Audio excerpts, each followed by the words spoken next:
दोस्तों, एक छोटा सा उपाय, एक छोटा सा काम अगर मंगलवार के दिन किया जाए तो हनुमान जी की कृपा मिल जाती है। और हनुमान जी की जब कृपा मिल जाती है तो रोग ऋण शत्रुओं से छुटकारा मिलता है।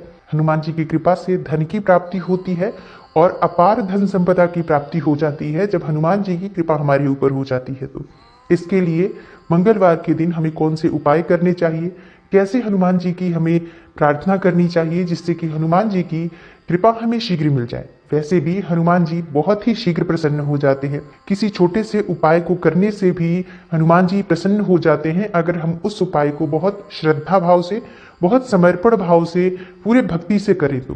क्योंकि हनुमान जी स्वयं श्री राम के सबसे बड़े भक्त हैं और भक्ति बहुत जरूरी है, क्योंकि भक्ति से ही हनुमान जी को श्री राम मिले हैं।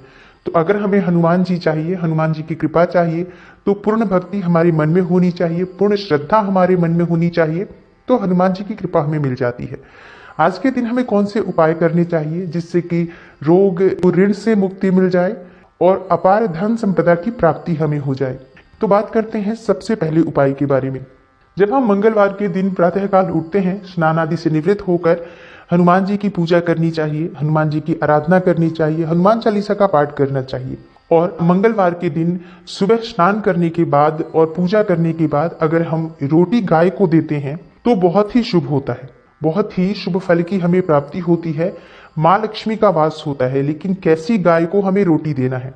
लाल गाय को अगर मंगलवार को रोटी और गुड़ दिया जाए तो घर में लक्ष्मी का स्थायी वास हो जाता है। अब लाल गाय ना मिले तो आप सफेद गाय को दे सकते हैं, लेकिन लाल गाय को गुड़ और रोटी देना बहुत ही श्रेष्ठ उपाय है धन प्राप्ति का। तो इस उपाय को अगर आप करते हैं, धन की प्राप्ति होती है, माँ लक्ष्मी का स्थायी वास हमारे घर में हो जाता है। आज के दिन यानी मंगलवार के दिन एक नारियल को लेकर अगर 7 बार आप अपने सर से उतार कर हनुमान जी के मंदिर में रख देते हैं तो इससे आपके जीवन में जितनी भी परेशानियां हो, चाहे आप मानसिक रूप से अशांत हो, शत्रुओं से परेशान हो, कर्ज से आप परेशान हो, या कोई रोग आपको परेशान कर रहा है, रोग आपका पीछा नहीं छोड़ रहा है, ऐसे में ये नारियल वाला उपाय आप करें। 7 बार अपने सिर पर से एक नारियल को वारना है और उसे ले जाकर हनुमान जी के मंदिर में रख देना है। हनुमान जी से प्रार्थना करें कि आपकी जो परेशानी है वो दूर हो। नारियल रखने के बाद जब आप घर लौटें तब इस बात का ध्यान रखें कि आप पीछे पलट कर ना देखें, सीधे आप अपने घर आ जाएं और घर आकर आप अपने हाथ पांव धोकर घर में अंदर आ जाएं।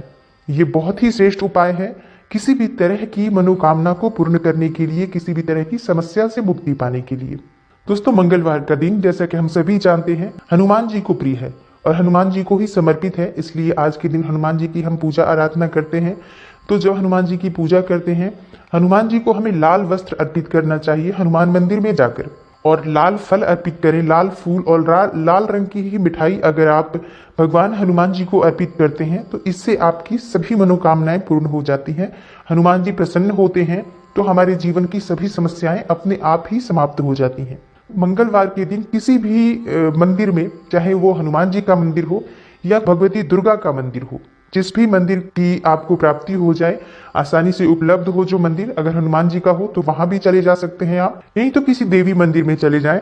ध्वजा लेनी है आपको एक लाल रंग की, लाल रंग का झंडा आप खरीद लें, बहुत आसानी से मिल जाता है मार्केट में। अगर उस पर राम लिखा हो तो बहुत अच्छा है, नहीं तो आप कोई भी झंडा एक लाल रंग का लें और मंदिर में अर्पित करें हनुमान जी के सामने या माँ भगवती दुर्गा के सामने, और अपनी प्रार्थना करें आर्थिक समृद्धि के लिए, धन प्राप्ति के लिए। इस उपाय को करने से आपके जीवन में जो धन से संबंधित परेशानियां हैं वो समाप्त हो जाती हैं, यश की प्राप्ति होती है, सम्मान मान प्रतिष्ठा की प्राप्ति होती है आपको समाज में और परिवार में।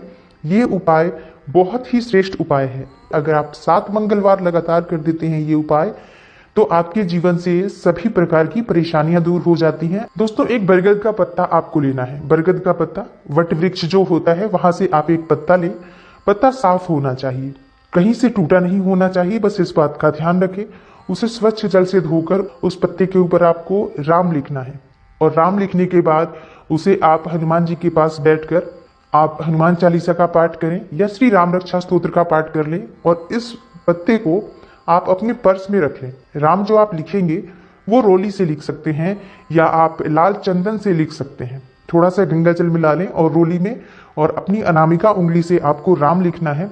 पत्ते की पूजा के बाद आप अपने पर्स में इसे रख लें या अपने धन रखने के स्थान पर रख दें।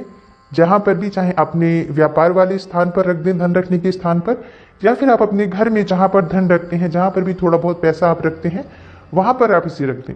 यकीन मानिए, इस उपाय को जब आप करते हैं, आपके घर से कभी धन समाप्त नहीं होता है, हमेशा आपका पर्स पैसों से भरा रहेगा।